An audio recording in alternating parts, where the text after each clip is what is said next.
Bank Indonesia secara mengejutkan menurunkan suku bunga acuan atau BI rate ke level 5,75% dalam rapat Dewan Gubernur yang berlangsung selama 14 hingga 15 Januari 2025. Sementara itu, suku bunga deposit facility sebesar 5% dan suku bunga lending facility sebesar 6,5%. Menurut Gubernur Bank Indonesia Peri Warjio, penurunan ini konsisten dengan tetap rendahnya inflasi 2025 dan 2026 yang terkendali dalam sasaran 2,5 plus minus 1%. Peri menambahkan terjaganya fundamental inflasi dan perlunya upaya untuk terus dorong pertumbuhan ekonomi. Di sisi lain, Bank Indonesia akan terus arahkan kebijakan moneter untuk menjaga inflasi dalam sasarannya dan nilai tukar yang fundamental dengan tetap mencermati ruang untuk turut dorong pertumbuhan ekonomi sesuai dinamika yang terjadi.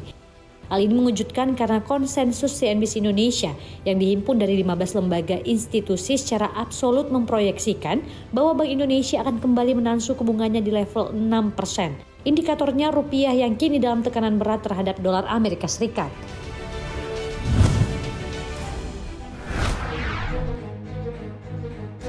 Badan Pusat Statistik mencatat sepanjang Januari hingga Desember 2024, neraca perdagangan Indonesia mencetak surplus kumulatif mencapai 31,04 miliar dolar Amerika Serikat.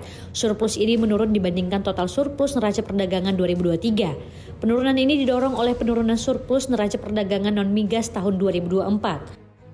PLT Kepala BPS Amalia Adininggar Widyasanti mengatakan, jika dilihat lebih rinci neraca perdagangan non-migas surplus 51,44 miliar dolar Amerika Serikat, lebih rendah 5,35 miliar dolar AS dibanding tahun 2023. Sementara itu neraca perdagangan migas mencatatkan nilai defisit hingga 20,40 miliar dolar AS.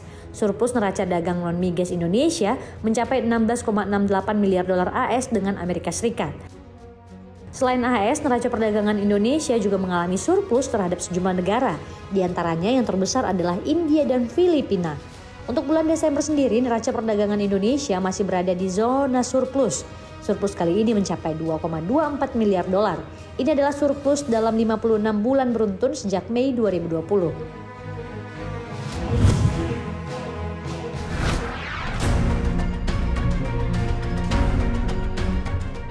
Badan Pusat Statistik mengumumkan Gini Ratio September 2024 sebesar 0,381 naik dibandingkan Maret 2024 yang sebesar 0,379.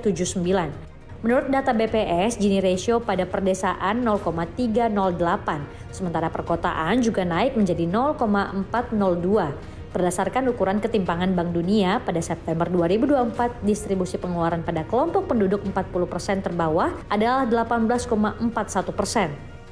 Sementara itu, persentase penduduk miskin pada September 2024 sebesar 8,57%, menurun 0,46 persen poin terhadap Maret 2024 dan menurun 0,79% terhadap Maret 2023.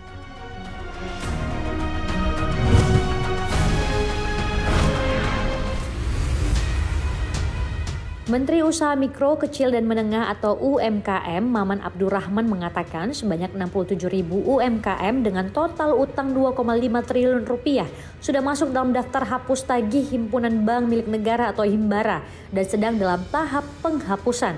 Menurut Maman, saat ini 67.000 UMKM yang sedang dalam proses hapus tagih dengan jumlah utang yang beragam dari mulai 10 hingga 30 juta rupiah. Lebih lanjut, ia mengatakan hingga saat ini pemerintah menargetkan total akan ada 1 juta UMKM yang utangnya bisa dihapus.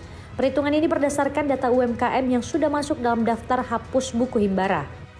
Program penghapusan utang UMKM ini tertuang dalam Peraturan Pemerintah Nomor 47 Tahun 2024 tentang penghapusan kredit piutang macet kepada UMKM di bidang pertanian, perkebunan, peternakan, dan kelautan serta UMKM lainnya. Melalui aturan tersebut, kredit macet para pelaku UMKM akan dihapuskan, khususnya bagi mereka yang menjadi nasabah bank-bank BUMN.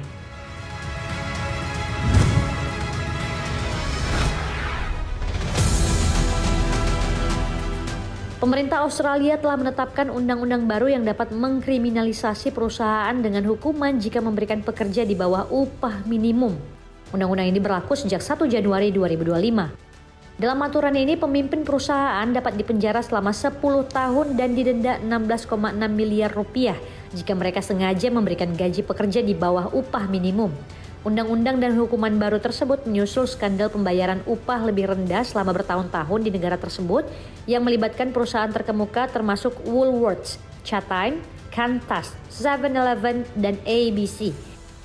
Namun hingga saat ini, Badan Federal yang menyelidiki pencurian upah hanya dapat mengejar perusahaan dan direktur mereka dengan menggunakan hukum perdata. Sayangnya hukuman tidak disertai dengan ancaman hukuman penjara.